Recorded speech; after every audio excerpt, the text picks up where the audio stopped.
సేవకులారా సువార్తికులారా దేవుని స్తోత్రం. మీ అందరికీ వందనాలు. Praise the Lord. బాగున్నారా? దేవుని నామానికి మహిమ కలుగును గాక. మరి ఈరోజు వాగ్దానం యెషయా 40:8 గడ్డి ఎండిపోవును, దాని పువ్వు వాడిపోవును, మన దేవుని వాక్యము నిత్యము నిలుచును. మన దేవుని వాక్యము నిత్యము నిలుచును అని దేవుని వాగ్దానం సెలవిచ్చుచున్నది. దేవుని వాగ్దానంలో గొప్ప మర్మం ఉన్నది. ఏంటంటే గడ్డి పువ్వు వాడిపోవును, కానీ దేవుని వాగ్దానం అయితే మాత్రం నిత్యము నిలిచి ఉన్నదంట.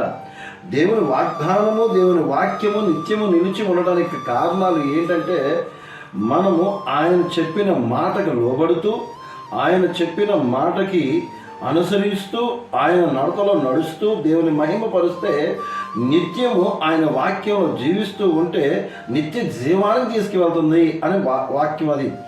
గడ్డి పువ్వు వాడిపోవును అంటున్నాడు. అంటే గడ్డి దాని పువ్వు రాలిపోవును అంటున్నాడు.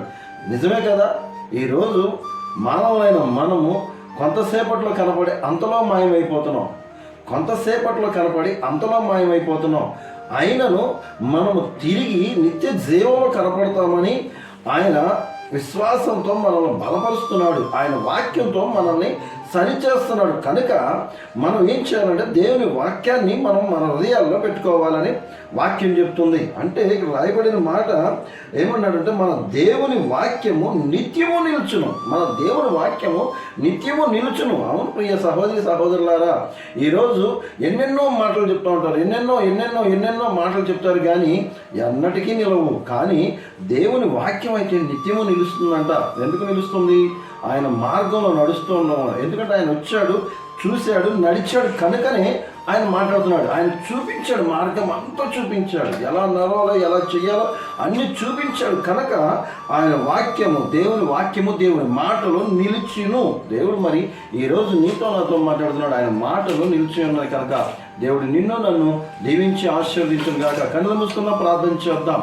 దేవునికి మహిమ కలుగును గాక. స్తోత్రం పరిశుద్ధుడా, నీకు వందనాలు, స్తుతులు, స్తోత్రాలు రాజా. ఈ వాగ్దానాన్ని మాకు ఇచ్చినందుకు వందనాలు. వాక్యము నిత్యము నిలుచున్నట్టు మా హృదయంలో ఈ ఉదయకాలములో తండ్రి నన్ను నీ వాక్యం మాలో నిలిచే కృపను మాకు దయచేయమని, నిశ్చితమైతే నీకు ఇష్టమైతే మరొక పరిహారం మా అందరికి దయచేయమని చిన్న ప్రార్థన ప్రభు యేసయ్య అతి పరిశుద్ధ నామమున అడిగి వేడుకొని పొంది ఉన్నాం పరమ తండ్రి. ఆమేన్.